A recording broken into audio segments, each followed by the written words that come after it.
ಡಾಂಬರ್ನಲ್ಲಿ ಸಿಲುಕಿದ್ದ ನಾಗರಹಾವೊಂದನ್ನು ಪುತ್ತೂರಿನ ಉರಗ ಪ್ರೇಮಿ ತೇಜಸ್ ಬನ್ನೂರು ರಕ್ಷಿಸಿ ಹಾವಿಗೆ ಜೀವದಾನ ಮಾಡಿದ್ದಾರೆ. ಪುತ್ತೂರಿನ ನೆಹರು ನಗರದ ಮನೆಯೊಂದರಲ್ಲಿ ಡಾಂಬರ್ ಡಬ್ಬಿಗಳನ್ನು ಶೇಖರಿಸಿಟ್ಟ ಪ್ರದೇಶದಲ್ಲಿ ನಾಗರಹಾವು ಪತ್ತೆಯಾಗಿತ್ತು. ಸ್ಥಳೀಯರು ನಾಗರಹಾವು ಡಾಂಬರ್ನಲ್ಲಿ ಒದ್ದಾಡುತ್ತಿರುವುದನ್ನು ಗಮನಿಸಿ ಉರಗ ಪ್ರೇಮಿ ತೇಜಸ್ ಬನ್ನೂರಿಗೆ ಮಾಹಿತಿ ನೀಡಿದ್ದರು. ಸ್ಥಳಕ್ಕೆ ಆಗಮಿಸಿದ ತೇಜಸ್ ನಾಗರಹಾವಿನ ಚರ್ಮದಿಂದ ಡಾಂಬರ್ ತೆಗೆಯಲು 2 ದಿನಗಳ ಕಾಲ ಶ್ರಮಪಟ್ಟಿದ್ದಾರೆ. ನಾಗರಹಾವನ್ನು ಶುದ್ಧ ಕೊಬ್ಬರಿ ಎಣ್ಣೆಯಲ್ಲಿ 1 ದಿನ ಇಟ್ಟು ಬಳಿಕ ಅದರ ಮೇಲಿಂದ ಡಾಂಬರನ್ನು ಬೇರ್ಪಡಿಸಿದ್ದಾರೆ. ಸುಮಾರು 1 ವರ್ಷ ಪ್ರಾಯದ ನಾಗರಹಾವು ಚೇತರಿಸಿಕೊಂಡ ಬಳಿಕ ಅದನ್ನು ಸುರಕ್ಷಿತವಾಗಿ ಕಾಡಿಗೆ ಬಿಡುವ ಕಾರ್ಯವನ್ನು ತೇಜಸ್ ಮಾಡಿದ್ದಾರೆ. ಈ ಬಗ್ಗೆ ಮಾಹಿತಿಯನ್ನು ನೀಡೋದಕ್ಕೆ ಉರಗ ಪ್ರೇಮಿ ತೇಜಸ್ ಅವರು ನಮ್ಮ ಮುಂದಿಗಿದ್ದಾರೆ.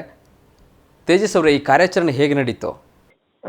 ಅದು ನಿನ್ನೆ ಮಧ್ಯಾಹ್ನ ಒಂದು 3 ಗಂಟೆ ಹೊತ್ತಿಗೆ ಫೋನ್ ಮಾಡಿದ್ರು ಅವರು, ಡಾಮರಲ್ಲಿ ಸಿಕ್ಕಾಕೊಂಡಿದೆ ಅಂತ ಹೇಳಿ. ಈ ಬಿಸಿಲಿನ ಇದಕ್ಕೆ ಡಾಮರ್ ಮೆಲ್ಟ್ ಆಗಿ ಅಂಗಳದಲ್ಲಿ ಎಲ್ಲ ಇದಾಗಿತ್ತು. ಅಲ್ಲಿ ಯಾವುದೋ ಫುಡ್ ಅನ್ನು ಹುಡ್ಕೊಂಡು ಬಂದು ಅಲ್ಲಿ ಬಂದು ಸ್ಟಕ್ ಆಗಿತ್ತು. ಅದು 1-2 ದಿನ ಆಗಿರ್ಬೋದು ಅಂತ ಅನಿಸ್ತದೆ ನೋಡುವಾಗ. ಅಂದ್ರೆ ಮೈ ಮೇಲೆ ಫುಲ್ ಡಾಮರ್ ಎಲ್ಲ ಮೆಲ್ಟ್ ಆಗಿ ಕವರ್ ಅಪ್ ಆಗಿತ್ತು.